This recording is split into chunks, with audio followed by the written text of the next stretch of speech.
জানিয়ে দেব এই মুহূর্তে হাতে পাওয়া সর্বশেষ গুরুত্বপূর্ণ আপডেট বাংলা সংবাদ। শুরুতেই জানাবো, অন্তর্বর্তী সরকারকে অচল ও অগণতান্ত্রিক হিসেবে চিহ্নিত করার চক্রান্ত চলছে বলে মন্তব্য করেছেন বিএনপির চেয়ারপারসনের উপদেষ্টা জয়নুল আবেদিন ফারুক। সোমবার সকালে জাতীয় প্রেস ক্লাবের সামনে এক বিক্ষোভ সমাবেশে বিএনপির নেতা এসব কথা বলেন। তিনি বলেন, রাষ্ট্রের গুরুত্বপূর্ণ বিভিন্ন পর্যায়ে বসে এখনও ষড়যন্ত্র করছে আওয়ামী লীগের দোসররা।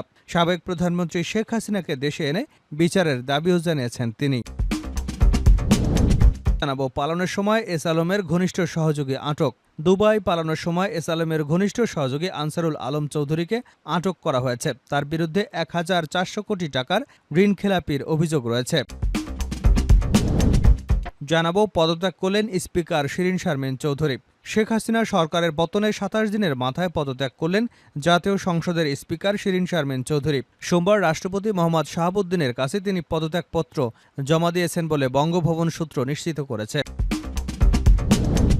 এদিকে বাংলাদেশের সঙ্গে সম্পর্ক বাড়াতে পাকিস্তানের নতুন উদ্যোগ।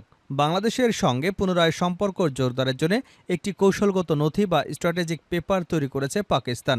দেশটির সংবাদ মাধ্যম ট্রিবিউন এক্সপ্রেসের এক প্রতিবেদন থেকে এ তথ্য জানা যায়। প্রতিবেদনে বলা হয়েছে, ঢাকায় দায়িত্ব পালন করা রাষ্ট্রদূত সহ একাধিক কূটনৈতিক এই স্ট্র্যাটেজি পেপার তৈরি করেছে।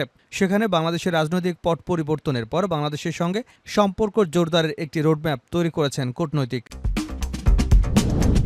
অন্তর্বর্তী সরকারকে অচল হিসেবে চিহ্নিত করবার চক্রান্ত চলছে। অন্তর্বর্তী সরকারকে অচল এবং অগণতান্ত্রিক হিসেবে চিহ্নিত করার চক্রান্ত চলছে বলে মন্তব্য করেছেন বিএনপির চেয়ারপারসনের উপদেষ্টা জয়নুল আবেদিন ফারুক। সোমবার সকালে জাতীয় প্রেস ক্লাবের সামনে এক বিক্ষোভ সমাবেশে বিএনপির এই নেতা এসব কথা বলেন। তিনি বলেন, রাষ্ট্রের গুরুত্বপূর্ণ বিভিন্ন পর্যায়ে বসে এখনও ষড়যন্ত্র করছে আওয়ামী দোসররা। সাবেক প্রধানমন্ত্রী শেখ হাসিনাকে দেশে এনে বিচারের দাবিও জানিয়েছেন তিনি। এ সময় ফারুক বলেন, রাষ্ট্র সংস্কারে আপত্তি নেই, তবে অন্তর্বর্তী সরকারকে নির্বাচনের রোডম্যাপ দিতে হবে। আওয়ামী লীগ যেন আবার রাষ্ট্রকে ধ্বংস করতে না পারে। আওয়ামী লীগের প্রতিটি নেতাকর্মীর কাছে সর্বাধুনিক অস্ত্র রয়েছে। যৌথ বাহিনীর অভিযানে এসব অস্ত্র উদ্ধারের আহ্বানও জানান বিএনপির এই নেতা। এদিকে সকালে নয়াপল্টনে বন্যা দুর্গতদের মাঝে জাতীয়তাবাদী প্রচার দলের ত্রাণ বিতরণ কর্মসূচি উদ্বোধন করেন বিএনপির সিনিয়র যুগ্ম মহাসচিব অ্যাডভোকেট রুহুল কবির রিজভী। এবারে থাকছে এস আলমের গাড়িতে ওঠা নিয়ে যা বললেন বিএনপি নেতা সালাউদ্দিন। আলোচিত এস আলমের গাড়িতে উঠে সংবর্ধনা নেওয়ায় সমালোচনার মুখে পড়েন বিএনপির স্থায়ী কমিটির সদস্য ও সাবেক যোগাযোগ প্রতিমন্ত্রী সালাউদ্দিন আহমেদ। তবে তিনি এ বিষয়ে জানান, গাড়িটি কার এবং কোথাকার তা তিনি জানতেন না। এ বিষয়ে জেলা বিএনপি নেতাকর্মীরা জানতেন। সোমবার রাজধানীর গুলশানের নিজ বাসভবনে সাংবাদিকদের তিনি এসব কথা বলেন। এবং সর্বশেষ জানাবো আন্তর্জাতিক সংবাদ। নরেন্দ্র মোদীর পদত্যাগের দাবিতে উত্তাল মহারাষ্ট্র। সামনেই মহারাষ্ট্রের নির্বাচন। তার আগে মাত্র কয়েক মাস আগে সিন্ধুদুর্গে নবনির্মিত শিবাজির মূর্তি ভেঙে পড়ার ঘটনায় ফুঁসে উঠেছে রাজ্যের বিরোধী দলীয় জোট। যদিও এ ঘটনায় ক্ষমা চেয়েছেন খোদ প্রধানমন্ত্রী নরেন্দ্র মোদী, কিন্তু তাতেও কমেনি অশান্তির আঁচ।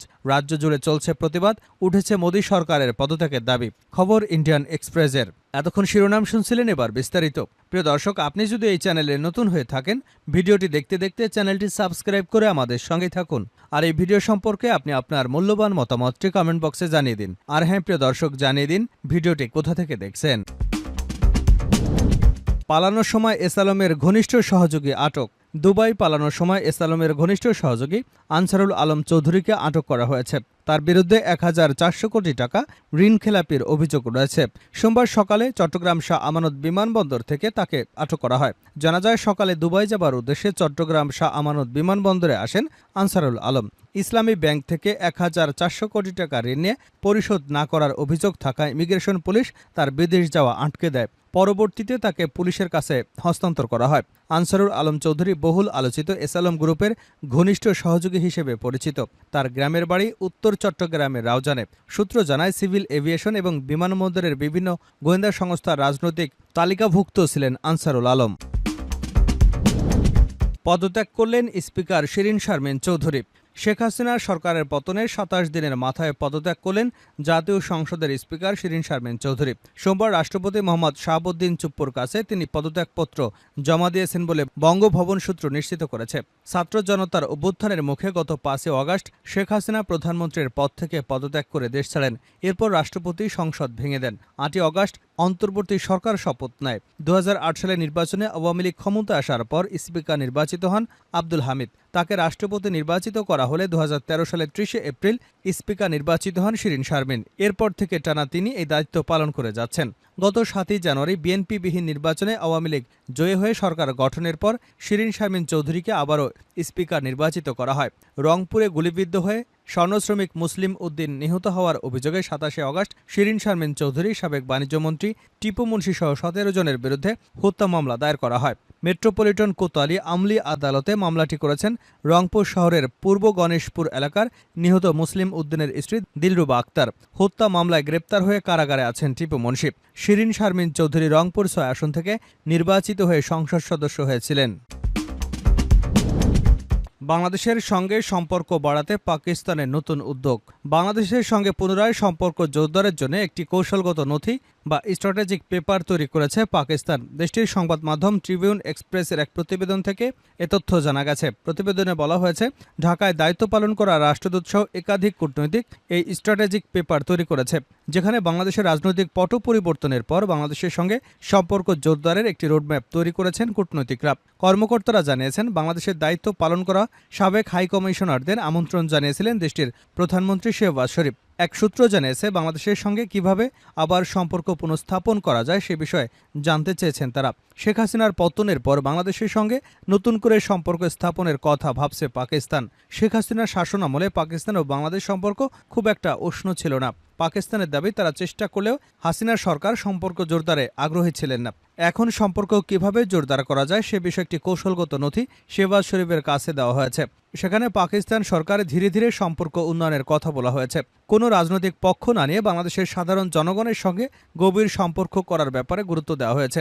এছাড়া বাংলাদেশের কোনো অভ্যন্তরীণ ইস্যুতে হস্তক্ষেপ না করার পরামর্শ দেওয়া হয়েছে। পাকিস্তানের অবসরপ্রাপ্ত এক কূটনৈতিক বলেন, হাসিনাকে প্যাট্রোনাইজ করার মূল্য দিতে হয়েছে ভারতকে।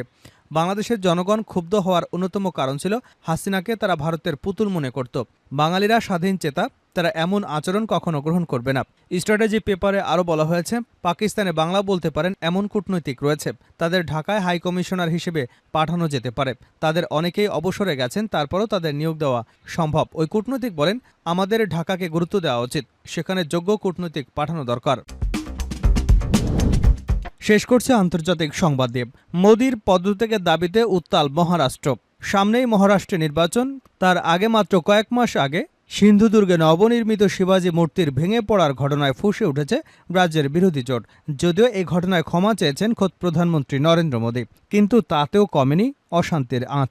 রাজ্য জুড়ে চলছে প্রতিবাদ, উঠেছে মোদী সরকারের পদত্যাগের দাবি। খবর ইন্ডিয়ান এক্সপ্রেস বাংলার। ছত্রপতি শিবাজীর মূর্তি ভেঙে পড়ার প্রতিবাদে মোদীকে হুঙ্কার ছুড়লেন উদ্বুদ্ধ ঠকরে।